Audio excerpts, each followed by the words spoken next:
अस्सलाम वालेकुम मुहतरम नाज़रीन। अल्लाह ताला इस उम्मत से कितनी मोहब्बत करता है और इसको कैसी कैसी अजीम नेमतों से नवाज रखा है, इसका अंदाज़ा आप यूँ भी लगा सकते हैं कि एक मरतबा जनाब नबी करीम सल्लल्लाहु अलैहि वसल्लम के सामने पिछली कौमों का जिक्र हुआ कि इस उम्मत से पहले जो पिछली कौमें थीं उनको अल्लाह ताला ने 100 साल, 200, 300, 400 यहाँ तक कि 1000 साल की ज़िंदगी अता फरमाई। तो आप सल्लल्लाहु अलैहि वसल्लम को यह सुनकर अफसोस हुआ। किस बात का अफसोस?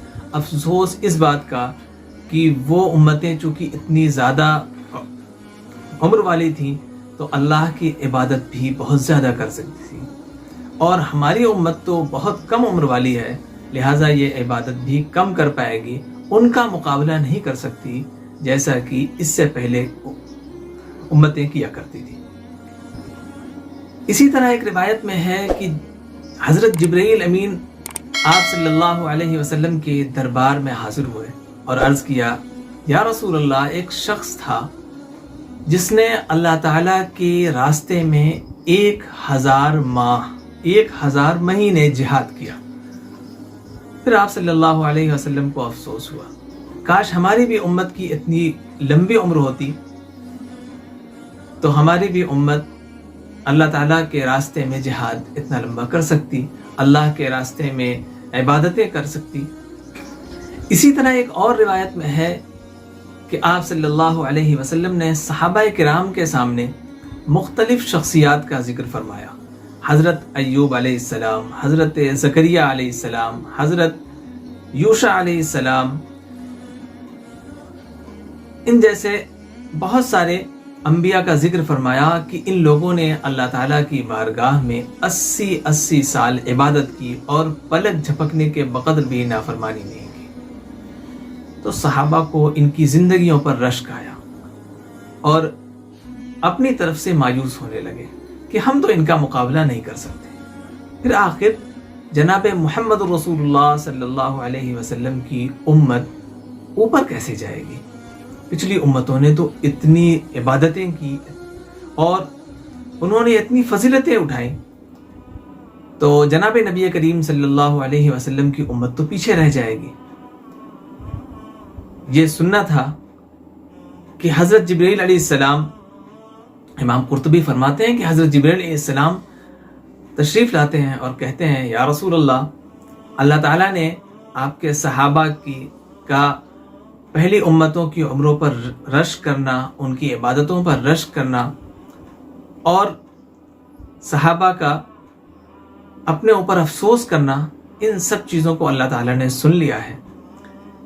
इसलिए अल्लाह ताला का एक हुक्म जारी हुआ है, इन्ना अंज़लनाहु फ़ी लैलतिल क़द्र वमा अदराका मा लैलतुल क़द्र लैलतुल क़द्रि खैरुम मिन अल्फ़ि शहर। ये पूरी सूरह तिलावत फरमाई। आइए देखते हैं कि इसमें क्या है। इन्ना अंज़लनाहु फ़ी लैलतिल क़द्र, हमने इस कुरान को नाजिल किया क़द्र वाली रात में, लैलतुल क़द्र में। क़द्र वाली रात क्या है? क़द्र कहते हैं फजीलत को, क़द्र कहते हैं मर्तबे को, क़द्र कहते हैं बढ़ाई को। एक बड़ी रात में, एक फजीलत वाली रात में अल्लाह ताला ने इसको नाज़िल किया। फिर अल्लाह रब्बुल इज़्ज़त आगे फिर ये कह रहा है, वमा अदराका मा लैलतुल क़द्र। लैलतुल क़द्र क्या है? जानते हो लैलतुल क़द्र?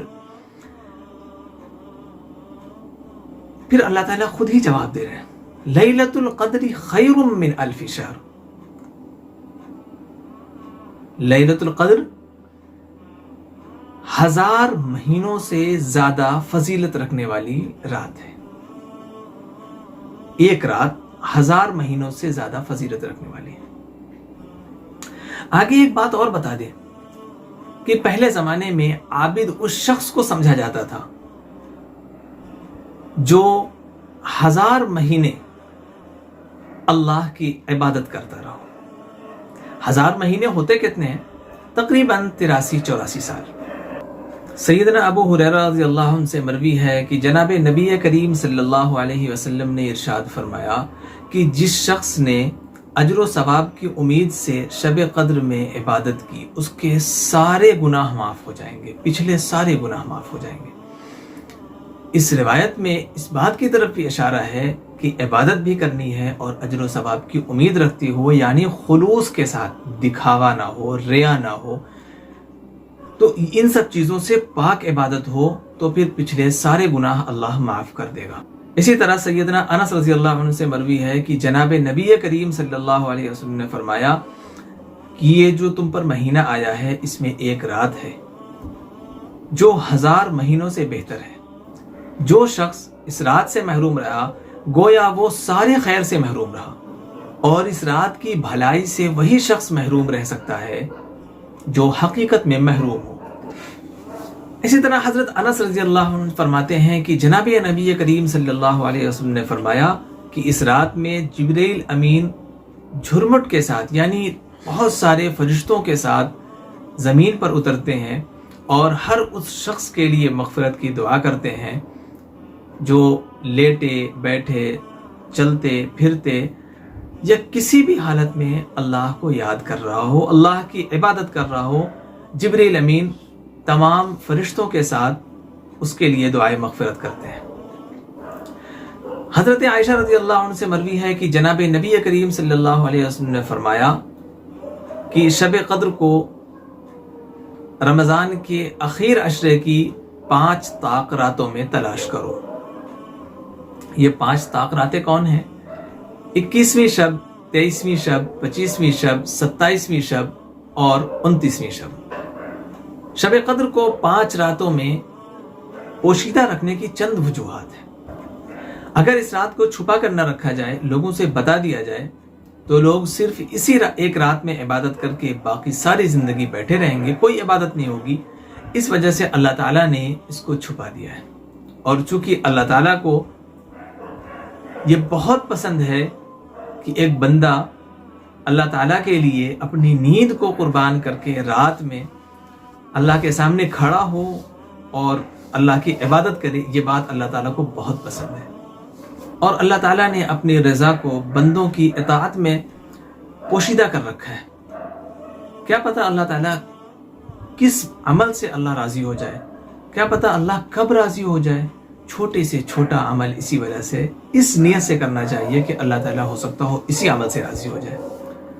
इसी तरह अल्लाह ताला ने अपनी नाराज़गी को बंदों की नाफरमानियों में पोशीदा कर रखा है। हमें नहीं पता कि कौन सी छोटी से छोटी चीज़ से अल्लाह नाराज़ हो जाए, तो इस वजह से अल्लाह की छोटी सी छोटी अल्लाह की छोटी सी छोटी नाफरमानी से भी बचना चाहिए। और इसी तरह अल्लाह ताला ने अपने महबूब बंदों को, अपने वलियों को, दोस्तों को अल्लाह ने आम लोगों के दरमियान छुपा रखा है। किसी को नहीं पता कि कौन सा आम सा शख्स अल्लाह का दोस्त हो, अल्लाह का वली हो। इस वजह से हर एक के साथ हुस्न सुलूक इख्तियार करना चाहिए, बहुत अच्छे से मिलना चाहिए। बस इसी तरह ये समझें कि अल्लाह ताला ने एक ख़ास रात को भी आम 5 रातों में छिपा रखा है ताकि 5 रातों में इबादत हो और खूब इबादत हो।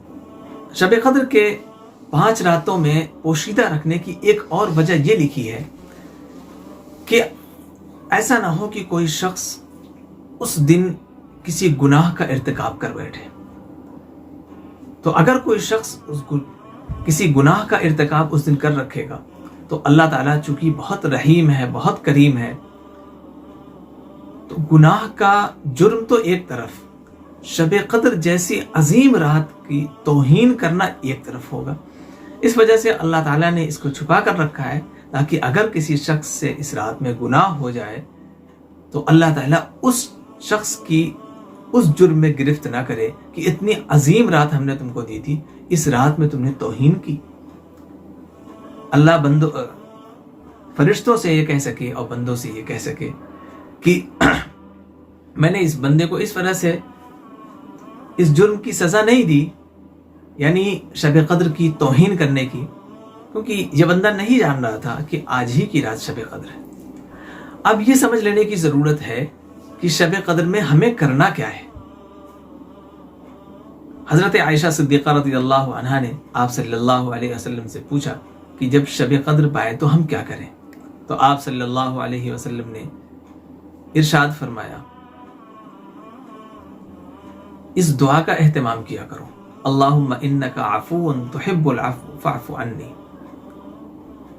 اللہم انک عفو، اے اللہ آپ بہت معاف کرنے والے ہیں، بے انتہا معاف کرنے والے ہیں، تحب العفو، اور آپ بندوں کی معافی مانگنے کو پسند بھی کرتے ہیں اور آپ معاف کرنے کو بھی پسند کرتے ہیں، تحب العفو، چاہے کوئی معافی مانگے یا اللہ معاف کرے، دونوں کو آپ پسند کرتے ہیں۔ فاعف عنی، تو پھر مجھے بھی بخش دیجیے، مجھے بھی معاف کر دیجیے۔ اس دعا کی تلقین فرمائی۔ اس دعا میں جو مین چیز ہے نا وہ یہ کہ راتوں میں جب اللہ کے سامنے انسان کھڑا ہو تہجد کے لیے، قیام اللیل کے لیے اللہ کے سامنے جب کھڑا ہو یا ذکر و اذکار کرے یا لیٹا ہو، کسی بھی وقت ان راتوں میں جب اللہ کے سامنے اللہ کو یاد کرے تو اس بات کا خاص اہتمام کرے کہ اللہ سے اپنی معافی مانگے، اپنے گناہوں کی معافی مانگے کہ اللہ ہم نے جو بھی گناہ کیے ہیں اسے معاف کر دے۔ اور اسی طرح اس رات میں بہت سے لوگ الگ الگ طریقے کے وظائف بتاتے ہیں کہ نماز ایسے پڑھنا چاہیے، ایسے کرنا چاہیے، اتنی رکعت نماز ہو، ان نمازوں میں اتنے، ایسا کچھ نہیں ہے۔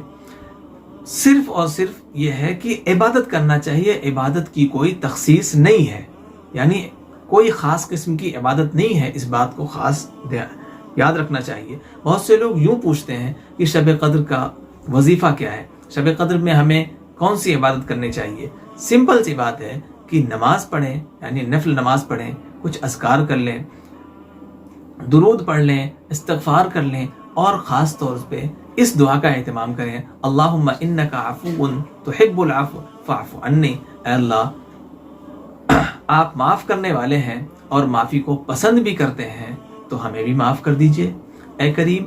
اس طریقے سے دعا کیا کریں، خود بھی دعا کریں اور ہمیں بھی اپنی دعاؤں میں ضرور یاد رکھیں۔ السلام علیکم۔